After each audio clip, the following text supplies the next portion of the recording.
Building کی پائیداری کا دار و مدار کس پر ہے؟ بنیاد پر. پھر اس بنیاد تک تینوں چھتوں کا لوڈ آ رہا ہے 4 ستونوں سے. ٹھیک. پھر یہ کہ اہم ترین کون سی ہے منزل؟ پہلی نہ ہو تو دوسری کا کوئی سوال ہے؟ وہ تو پھر ہوا میں ہوگی، نہ دوسری نہ تیسری. لیکن بلند تر کون سی ہے؟ دوسری. اور بلند ترین کون سی ہے؟ تیسری. اہم ترین کون سی ہے؟ پہلی. یہ چیزیں واضح ہیں نا. اب آپ سمجھئے کہ اس بلڈنگ میں ایمان کی جو عمارت ہے، یہ اسلام کی اور ایمان کی فاؤنڈیشن ہے ایمان، اور اس کے بھی 2 حصے ہیں. ایک ہے تصدیق بالقلب، دلی یقین. اصل جو ہے بنیاد وہ ہے جو نظر نہیں آتی، دل میں ہے نا. جیسے اصل بنیاد زمین میں چھپی ہوئی ہے، اصل ایمان دل میں چھپا ہوا ہے. تصدیق بالقلب، یقین قلبی. جیسے اس فاؤنڈیشن کا تھوڑا حصہ اوپر نظر آیا ہے، پلنتھ، اسی طریقے سے ایمان کا ایک حصہ ظاہر ہے. اقرار باللسان، کلمہ شہادت، اشہد ان لا الہ الا اللہ واشہد ان محمد رسول اللہ. 4 ستون جو کھڑے ہیں یہ 4 عبادات ہیں: نماز، روزہ، حج، زکوٰۃ. پہلی چھت وہ کیا ہے؟ اب اس کے لیے دیکھیے سادہ لفظ کیا ہے؟ ہمہ تن اللہ کی بندگی کرنا، کلیتاً اسلام میں داخل ہو جانا، ہمہ وقت ہمہ وجوہ اللہ کا غلام بن جانا. اس کے لیے اصطلاحات کیا کیا ہے؟ پہلی اصطلاح اسلام. اسلام کے کیا معنی؟ گردن جھکانا. اس اسلام کے بارے میں کیا فرمایا؟ ادخلوا فی السلم کافہ، اسلام میں آنا پورے کے پورے آؤ. دوسری اصطلاح کیا ہے؟ اطاعت. اطاعت کسے کہتے ہیں؟ دلی آمادگی سے کسی کا کہنا ماننا. تو سے بنا ہے، تو و کرہا، یہ ہم بولتے ہیں نا، تو کرہن. تو کہتے ہیں دلی آمادگی. تو اطاعت اللہ کی اور اس کے رسول کی دلی آمادگی کے ساتھ. تیسرا لفظ کیا ہے؟ تقوی. تقوی اطاعت ہی کا در حقیقت ایک منفی پہلو ہے. اللہ کے حکم پر چلنا اطاعت، اللہ کے حکم کو توڑنے سے بچنا تقوی. بات تو ایک ہی ہو گئی. اور آخری اصطلاح کیا ہے؟ عبادت.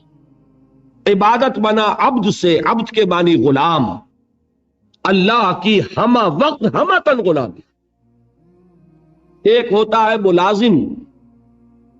ملازم ہمہ وقت ملازم نہیں ہوتا، 8 گھنٹے کام کرنے کا پابند ہے، 9 گھنٹے وہ آپ کے برابر ہے. وہ بھی 1 ووٹ رکھتا ہے، آپ بھی 1 ووٹ رکھتے ہیں. وہ بھی شہری ہے اس ریاست کا، آپ بھی شہری ہے.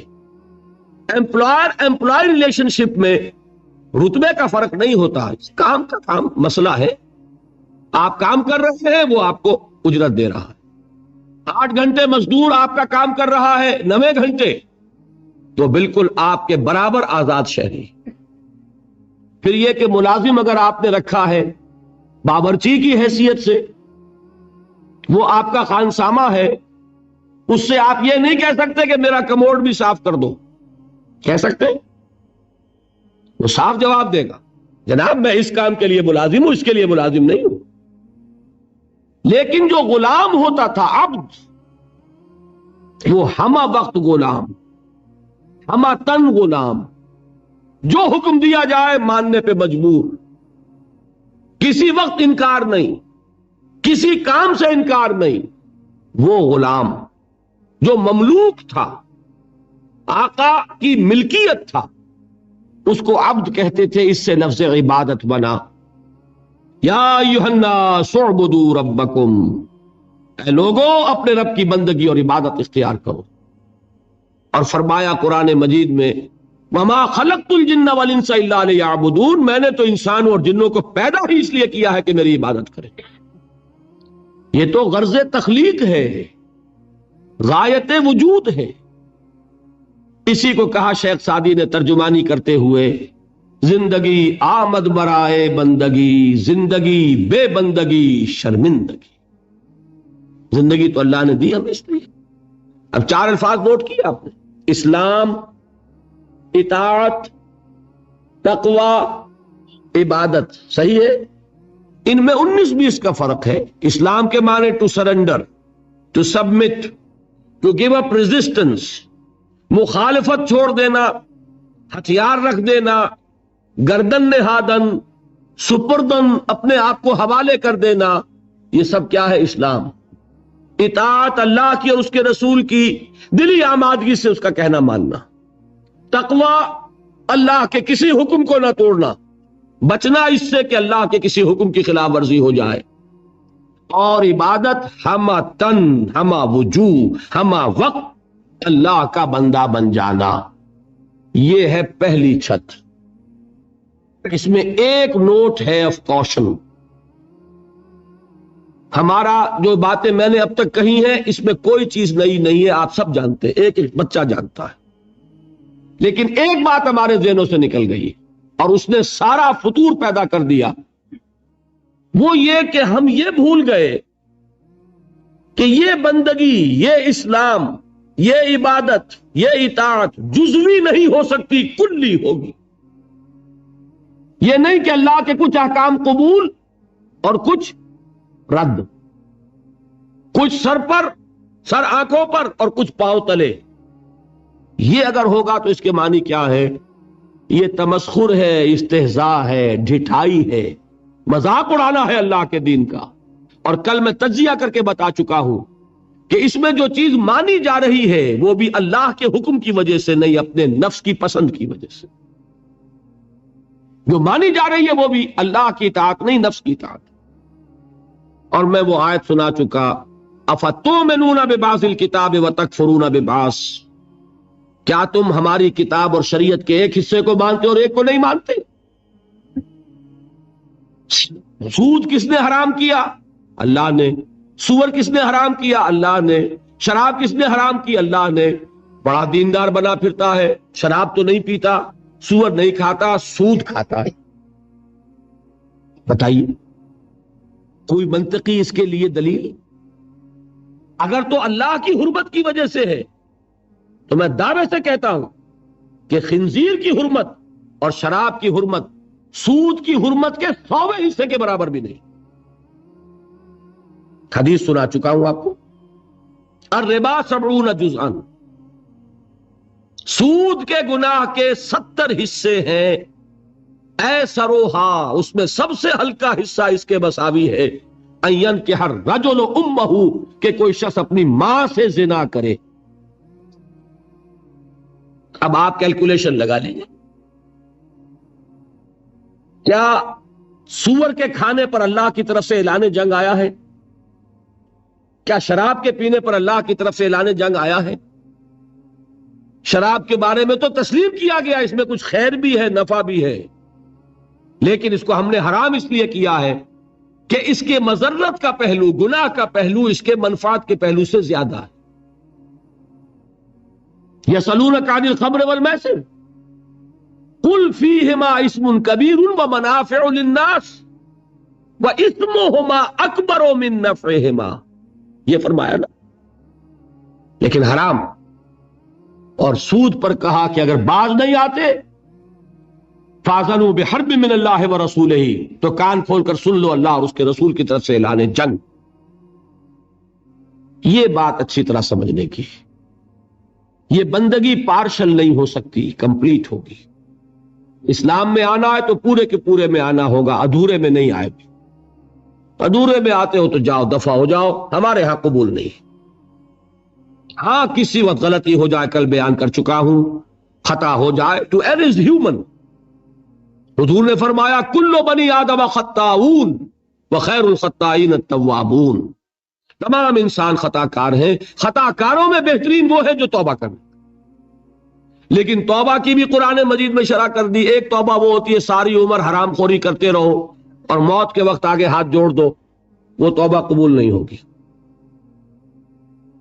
ایک توبہ وہ ہے کہ خطا ہو گئی فوراً رجوع کیا، اے اللہ مجھ سے غلطی ہوئی، پروردگار معاف فرما، کرتا ہوں کہ آئندہ نہیں کروں گا. اس کو اللہ نے فرمایا اس توبہ کا قبول کرنا ہم پر واجب ہے.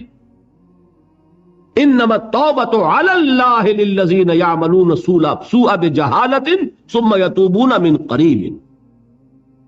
بہرحال پہلے درجے میں یہ جان لیجئے صرف اللہ کا بندہ بن جانا، ہمتن بن جانا آسان نہیں ہے. یہی وجہ ہے علامہ اقبال نے خوبصورت اشعار کہے ہیں، چمی گویم مسلمانم بے لرزم کہ دانم مشکلات لا الہ را. میں جب یہ کہتا ہوں کہ میں مسلمان ہوں تو مجھ پر کپ کپی طاری ہوتی ہے کہ مجھے معلوم ہے کہ لا الہ الا اللہ کہہ دینا بہت آسان ہے، اس پر پورا اترنا بہت مشکل. یہ شہادت گاہ الفت میں قدم رکھنا ہے اور لوگ آسان سمجھتے ہیں مسلمان ہونا. یہ اشعار تو یاد ہوں گے. دیکھیے یہ پہلی منزل بنی ابھی، اور پہلی منزل ہی اتنی کٹھن ہے. البتہ اس کی کٹھنائی کو اللہ نے آسان کیا. 4 ایسے عمل ہمیں عطا فرما دیے کہ اگر ان کی پابندی کریں گے تو آسان ہو جائے گا اللہ کی بندگی کرنا. نماز کس لیے؟ تاکہ یاد رہے کہ ہم نے اللہ سے یہ عہد کیا ہے. 5 مرتبہ اپنے کاموں سے نکلو، کہیں غفلت طاری نہ ہو جائے.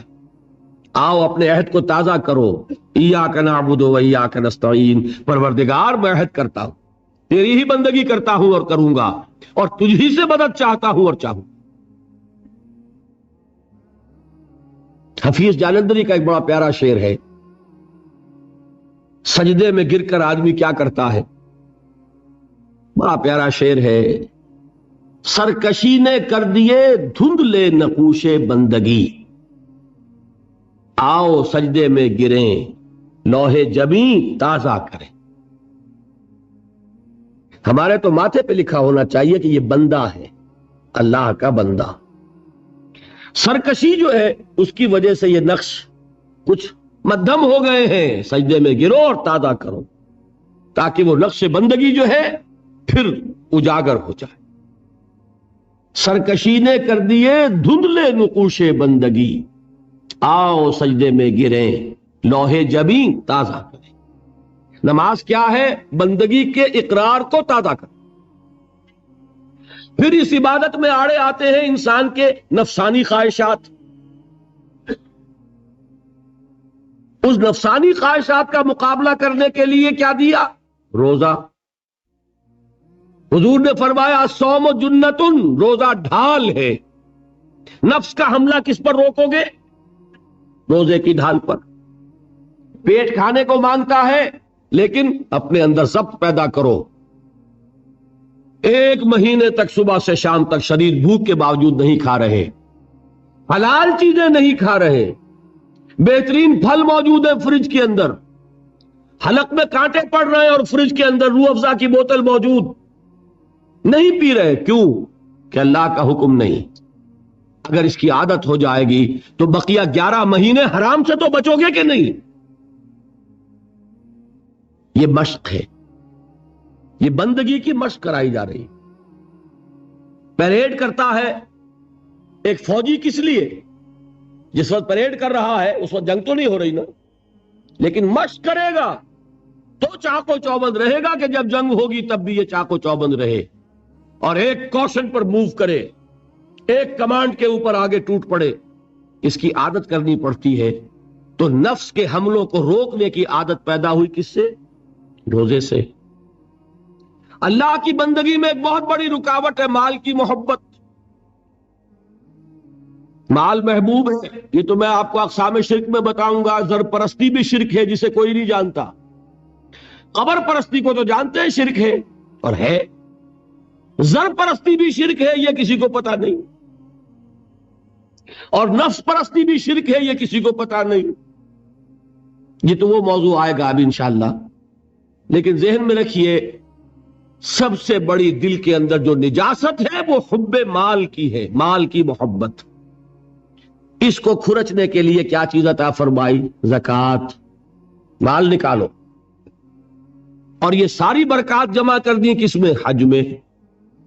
نماز کی برکت بھی ہے، اس میں طواف ہو رہا ہے، شاعر الہی ہے، اور پھر اس میں مال بھی خرچ ہو رہا ہے، وہ زکوٰۃ کی برکت آ گئی۔ احرام کی پابندیوں میں روزے سے مشابہت ہے، روزے میں تعلق زن و شو نہیں ہے نا، اور احرام میں نہیں ہے۔ تمام برکات کو جمع کیا ہے حج میں۔ یہ عبادات کس لیے دی گئی؟ یہ ٹریننگ کورس ہے ایک بندہ مسلم کا، بندہ مومن کا، کہ اسے اللہ کی ہمہ بندگی کی عادت پیدا ہو، صلاحیت پیدا ہو جائے، وہ واقعتاً اللہ کے احکام پر چلنے کے قابل ہو جائے، اس میں تقوی پیدا ہو جائے۔ یا ایھا الذین آمنوا کتب علیکم الصیام کما کتب علی الذین من قبلکم لعلکم تتقون۔ اہل ایمان، تم پر روزے فرض کیے گئے جیسے کہ تم سے پہلی امتوں پہ فرض کیے گئے تھے، تاکہ تمہارے اندر تقوی پیدا ہو۔ تو یہ جان لیجئے، یہ 4 ستون اور یہ چھت۔ ایک بات میں ذرا عرض کر دوں، برا نہ مانیے، اگر کسی جگہ 4 ستون کھڑے ہوں اور اوپر چھت ہونا، تو آپ کیا کہیں گے؟ پاگل پن ہے، یہ ستون کاہے کے لیے کھڑے کیے؟ ستون بامانی تبھی ہے جب چھت سپورٹ کر رہا ہو، ورنہ وہ یادگار تو ہو سکتی ہے کوئی، باقی اس کی کوئی افادیت نہیں۔ بالکل یہی حال ہے ان لوگوں کا جنہوں نے صرف نماز، روزہ، حج، زکوٰۃ کو پکڑا ہوا ہے اور اللہ کے حلال و حرام سے آزاد۔ وہ پوری بندگی ان کے سامنے ہی نہیں، پوری زندگی میں اللہ کی غلامی یہ پیش نظر ہی نہیں۔ نماز، روزہ، حج، زکوٰۃ یہ کر لیا اور دین کے تقاضے گویا کہ پورے ہو گئے، جو بھی ہم سے دین کا مطالبہ تھا ہم نے ادا کر دیا۔ اس کی مثال یہی ہے کہ 4 ستون ہے، چھت نہیں۔ اس کا وائسی ورثہ بھی ہے، چھت ہو ہی نہیں سکتی جب تک ستون نہ ہو، لہذا وہ اللہ کی بندگی ہمہ نہیں ہو سکے گی اگر یہ ستون ہی تم نے قائم نہیں کی۔ کوئی شخص بنا پھرتا ہو اللہ کا بڑا ہی عاشق اور رسول کا بہت ہی محبت کرنے والا اور نماز پڑھتا نہ ہو، تو ہے فریبی کہ نہیں؟ دھوکے باز ہے کہ نہیں؟ یہ چھت کا دعویٰ کر رہا ہے بغیر ستون کے، اور وہ ستون لیے بیٹھا ہے بغیر چھت کے۔ دونوں شکلیں یکساں غلط۔ یہ تو در حقیقت عمارت کا تصور ہی تب بنے گا، ستون ہو، نماز ہو، روزہ ہو، جسے اس حدیث میں حضور نے فرمایا عمود ہے یہ۔ افلا ادلک یا معاذ براس ھذا الامر وعمودہ وذروۃ الصنام منہ۔ یہ عمود ہے، یہ ستون ہے، یہ ارکان ہے، رکن کہتے ہی ستون کو ہے۔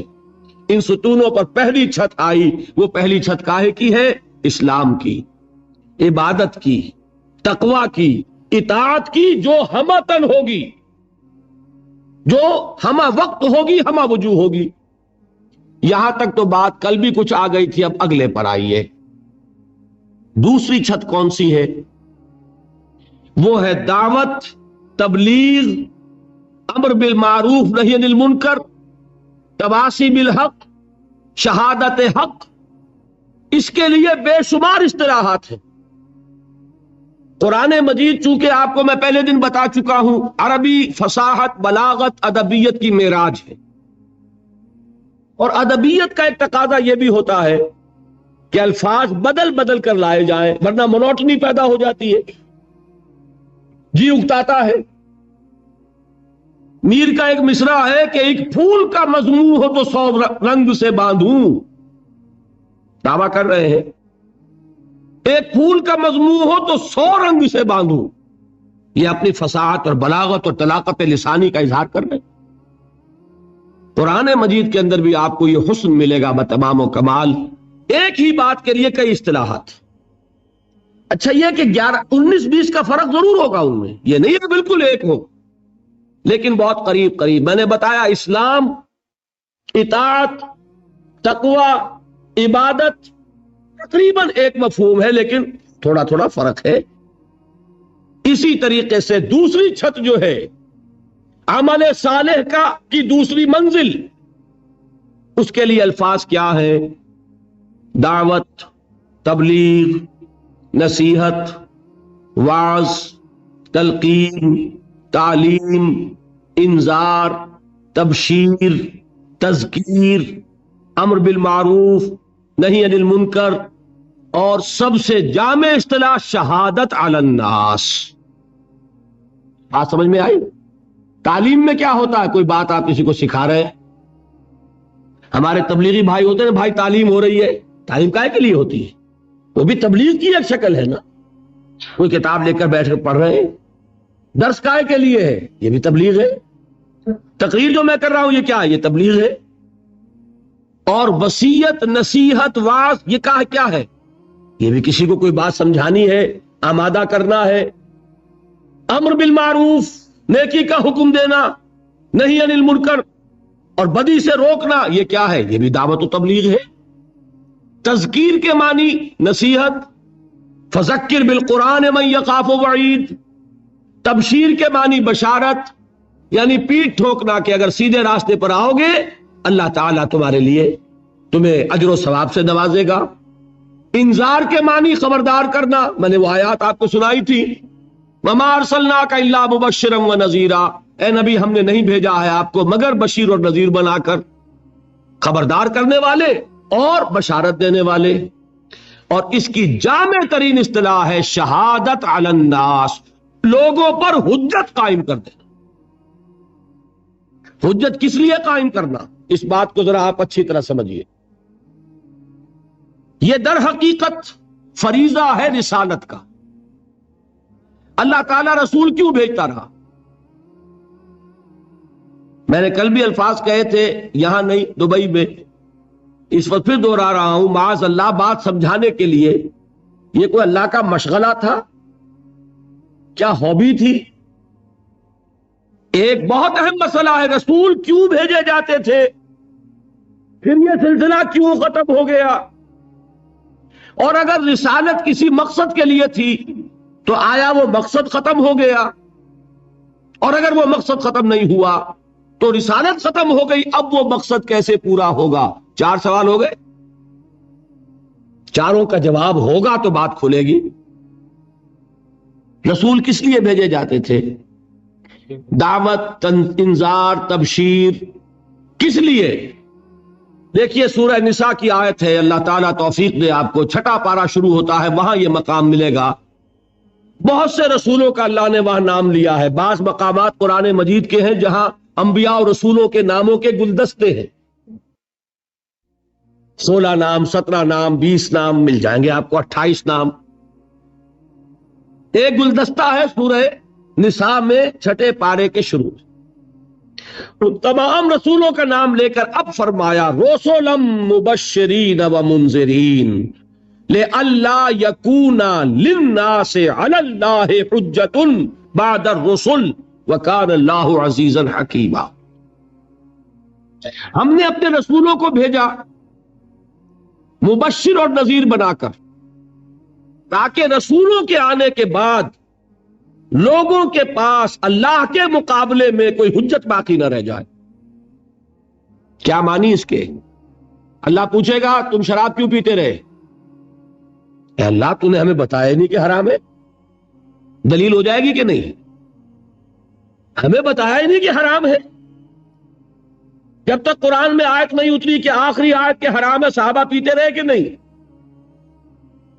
فرض کیجئے کہ جب آیت اترتی، فرض کیجئے کہ حضور کسی مصلحت کی وجہ سے کہ یہ مشکل کام ہے، یہ حکم نہیں مان سکیں گے میرے ساتھی، اور میں نے اگر یہ حکم دیا تو بھیڑ چھڑ جائے گی، دیکھنا ان بستیوں کو تم کے ویراں ہو گئی، لہذا اس کو چھپا ہی لو۔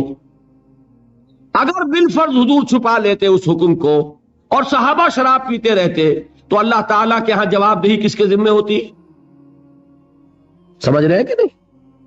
صحابہ بری ذمہ ہو جاتے، اے اللہ آپ کے رسول نے ہمیں بتایا ہی نہیں، تو کوئی ان کے لیے قصور رہ گیا تھا؟ سارا وبال کس پر آتا؟ معاذ اللہ ثم معاذ اللہ رسول پر۔ ہاں رسول نے پہنچا دیا، اب رسول بری، تم بتاؤ تمہیں حکم پہنچ گیا تھا کہ نہیں؟